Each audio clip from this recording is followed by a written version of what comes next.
Bonsoir Elie Cohen. Bonsoir. Merci d'être avec nous. Vous êtes économiste, directeur de recherche au CNRS. Vous êtes un spécialiste de la politique industrielle et des transports, je le rappelle. Et citons donc ce soir le décrochage industriel, Sauvons nos usines, qui est paru chez Fayard.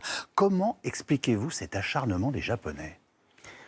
Ça vient de loin. Ça tient à deux facteurs essentiels. Le premier, c'est la procédure judiciaire japonaise qui nous est très étrangère. Ah oui. C'est une procédure inquisitoriale qui vise à pousser à l'aveu et qui multiplie les moyens légaux pour forcer le prévenu dans ses derniers retranchements. Donc c'est du rapport de force permanent, ça explique les 3 bols de riz par jour, voilà, et les reports annoncés en permanence. Voilà. Enfin, et c'est une instruction à charge, et ça explique que dans 95% des cas, on obtient le résultat souhaité. Ça, c'est ce qui tient au système judiciaire japonais. Et puis, il y a ce qui tient à l'affaire Nissan elle-même, c'est-à-dire le fait que les Japonais n'ont jamais accepté l'idée qu'ils ont été en difficulté, que Nissan était en faillite en 1999, que l'entreprise a été sauvée par une entreprise française, Renault, et que c'est un dirigeant français qui a sauvé Nissan en la redressant et en faisant d'une entreprise moribonde un champion mondial du véhicule électrique aujourd'hui. Est-ce que vous êtes en train de m'expliquer qu'on fait de la torture psychologique de goutte à goutte avec la justice japonaise parce que finalement,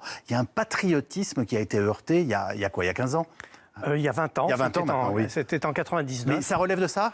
Oui, parce que si vous voulez, il s'est passé quelque chose d'assez fantastique. Après l'arrestation de Carlos Ghosn, son successeur, qu'il avait lui-même nommé, Hiroto Saikawa, est venu le lendemain faire une conférence de presse. Et c'était une conférence de presse très étonnante qui relevait de ce que j'appelle, moi, un révisionnisme historique. C'est-à-dire, il a dit que Nissan avait connu quelques difficultés, mais l'entreprise n'avait jamais été au bord de la faillite, qu'elle a été redressée par des ingénieurs japonais grâce au travail japonais. Il a complètement effacé le rôle de Renault, il a complètement effacé le rôle de Carlos Ghosn, qui, a-t-il dit, l'a beaucoup déçu à titre personnel par ses comportements. Mais tout ce que vous décrivez là, c'est ce qu'on voit faire dans les dictatures, où on efface les photos des gens, où on réécrit l'histoire, on la réinvente. Mais c'est une réécriture de l'histoire, parce que derrière ça, à peine 24 heures après, l'un des dirigeants de Nissan, sous le couvert de l'anonymat, a dit que ce qu'il fallait faire maintenant, c'était rééquilibrer les relations entre Renault et Nissan, parce qu'il n'était pas normal que Renault dirige, et quand Renault pouvait être un partenaire, certainement pas un actionnaire de contrôle. Je n'invente rien, il a longtemps été perçu au Japon comme un demi-dieu. Absolument. Il y avait des bandes dessinées, c'est-à-dire que les petits Japonais s'endormaient le soir en lisant des bandes dessinées où on racontait la longue marche du président Carlos Ghosn. Tout à fait, mais pour ce que j'appellerais la clique dirigeante de l'automobile japonaise, qui entretenait des relations incestueuses avec le MITI, qui développait un patriotisme très fort. Le MITI ? Le MITI, c'est le ministère du Développement industriel. Et on voit bien que ce ministère est intervenu lorsque Nissan a eu des difficultés, a accepté très mal que l'entreprise passe sous contrôle étranger. Et d'ailleurs, aujourd'hui, c'est un des anciens dirigeants du MITI qui est arrivé au conseil d'administration de Nissan pour aider Nissan à traverser cette période difficile. Alors ça peut paraître bizarre de présenter les choses comme ça, mais j'ai envie de vous dire, quand est-ce qu'on se réveille, nous Français, pour défendre notre président, si je puis dire ?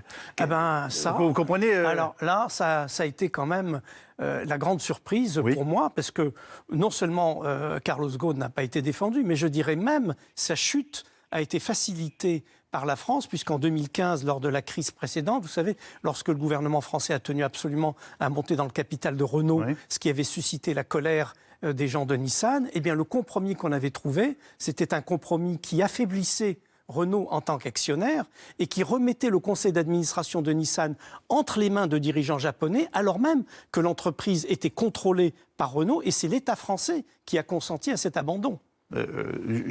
Comment expliquez-vous le comportement du gouvernement ? Alors, est-ce que vous pensez qu'ils sont en train de manœuvrer dans l'arrière-boutique, mais ils ne veulent pas nous le dire ?